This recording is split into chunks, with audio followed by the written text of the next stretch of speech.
না আমি ধরার দরকার নেই, তুমি যা দেছো তুমি দেবা, আমি তো জানি না তুমি বাড়িতে কি নিয়ে আইছো। তাই কিসির লোহার না ইস্পাত? স্প্রিং মানে টেনের স্প্রিং।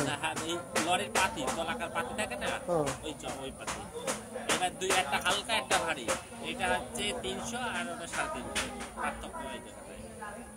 দেখো মাল নিলে আমি এটা কি দুটো স্প্রিং না এটা লোহার? এটা একই লোহা, এটা পাতলা স্প্রিং, এগুলো টোটো স্প্রিং, আর ওটা হচ্ছে লরির স্প্রিং। এটা ছোট বটি হবে না? ছোট তাহলে এই নিতে হবে, এটা না এর থেকে ছোট নিয়ে কি হবে? আমরা ওই এটা দূরই নিয়ে যেতাম, বুঝলে? ছোট বলি তাহলে এই আছে দূরের বটি, কিন্তু ওটা বালি দিতে হবে, বাড়ি গিয়ে ধারাবে তোমার। আমি মনে করি তাহলে কি আমি বটি নিবি না নিবি না সেটা কর, পরে বাজার করবি। কথা বললি মাল আমাদের এখান থেকে নিয়ে গেলে কি কি হবে না হবে জানি না, কিন্তু ধারের গ্যারান্টি থাকবে। তুমি যে কোনো মানুষের জিজ্ঞাসা করবা যে গোবিন্দপুরের মাল এক করে বেশি করে দিতে পারবে না, তাহলে এটা নাও। গুঁড়ো করার ঘর গুঁড়ো করার কথা, এটা দিয়ে আমার এই বসালি কোনদিন ঠিক নেই। গ্যারান্টি কেন গঠি তাও? গ্যারান্টি এটা তো গটির ডগ ভালো মনে হয়, মাছ কাটা বটি মনে হচ্ছে। না না ওইগুলো সবজি তো এই বটিটা তার একটু ডগ আছে, এটা ঠিক আছে।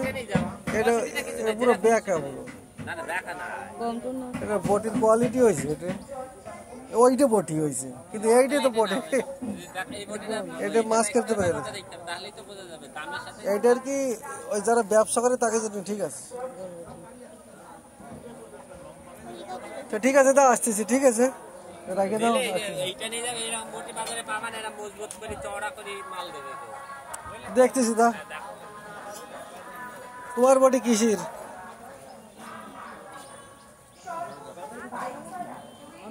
এটা কি ইস্পাত না লোহা? পিওর ইস্পাত। আমি কি দিয়ে বসবো এটা ইস্পাত কি, এটা সমস্যা যদি বুঝে দিতে কি দিয়ে বসবো।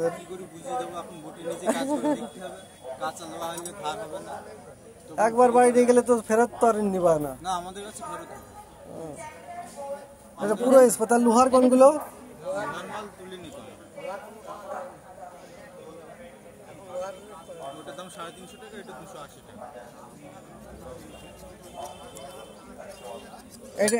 এটা ইস্পাতের না লোহার? এটা ফাটা আবার সাইড দিয়ে, এই যে ফাটা। তবে পরে আসতেছি তা, পরে আসি পরে। আর তোমার কাছে ওই দাদার কাছে বটি বড় বড় বটি, বুঝছো? এই যে ছোট বটি তাও ঠিক আছে।